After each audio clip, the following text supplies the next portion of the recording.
चलिए अवस्थी जी भी हमारे साथ हैं। जी, मैं माफी चाहूंगी, तकनीकी दिक्कतों की वजह से मैं उनके पास पहले नहीं जा पा रही थी।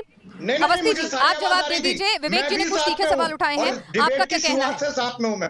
जी, मेरे को नहीं, मुझे आपकी आवाज नहीं आ रही थी। मैंने कहा कि मुझे आपकी आवाज नहीं आ रही थी, मैंने आपको इंट्रोड्यूस किया था, अब आप जवाब दें, मैं आपके पास आ गई। नहीं, मैं बोला ही नहीं तो आवाज क्या आएगी? अच्छा, तो फिर आपका सम्मान है कि आप नहीं बोले और आपने पेशेंटली सबकी बात सुनी। अब आप अपनी बात करें। मैं सुनने के लिए बैठ जाऊंगा।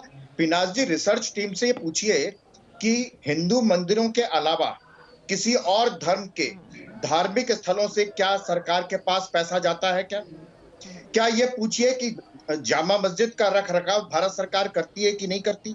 हुमायूं टॉम्ब का रख रखाव भारत सरकार करती है कि नहीं करती? क्या हज हाउस अखिलेश यादव की सरकार ने बनाया था कि नहीं बनाया था? क्या कब्रिस्तान की दीवार पे 300 करोड़ रुपए का खर्चा हुआ था कि नहीं हुआ था? कब्रिस्तान पर 300 करोड़ रुपए का खर्चा करना धर्मनिरपेक्षता है। और अगर कोई ये कहे कि कब्रिस्तान के साथ साथ शमशान की दीवार भी बनाई जाएगी तो वो सांप्रदायिकता हो जाता है इस देश में। दोनों के लिए बनाना सांप्रदायिकता है और एक के लिए बनाना धर्मनिरपेक्षता है। पिनाज जी, काशी सिर्फ भारतवर्ष की नहीं, पूरे विश्व के लिए आध्यात्मिक, सांस्कृतिक और बौद्धिक राजधानी है। पूरे विश्व भर से काशी में पढ़ने लोग आते थे।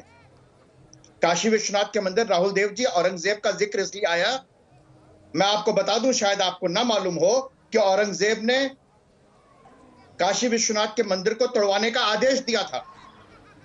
शाहजहां ने तोड़वाया था। उसके बाद अहिल्याबाई होलकर ने अंग्रेजों के समय में इसका जीर्णोद्धार करवाया।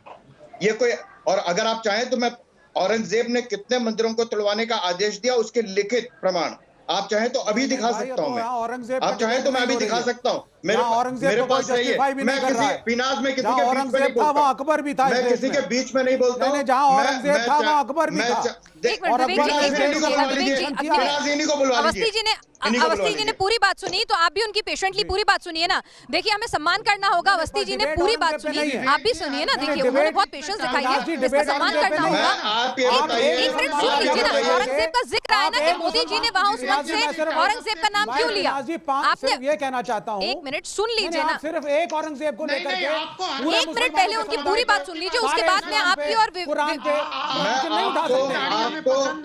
मैं राहुल देव जी को दिखा सकता हूँ उर्दू में लिखा हुआ वो फरमान, उर्दू में लिखा हुआ वो फरमान दिखा सकता हूँ।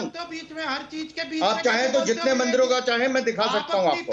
बड़ी साफ सी बात यह है कि अगर इस देश में तिरुपति मंदिर से करोड़ों का लिया जाता है, तिरुपति मंदिर से, वैष्णो देवी से, सिद्ध विनायक मंदिर से, बाकी मंदिरों से करोड़ों रुपए लिए जाते हैं। किस मॉस्क से लिया जाता है?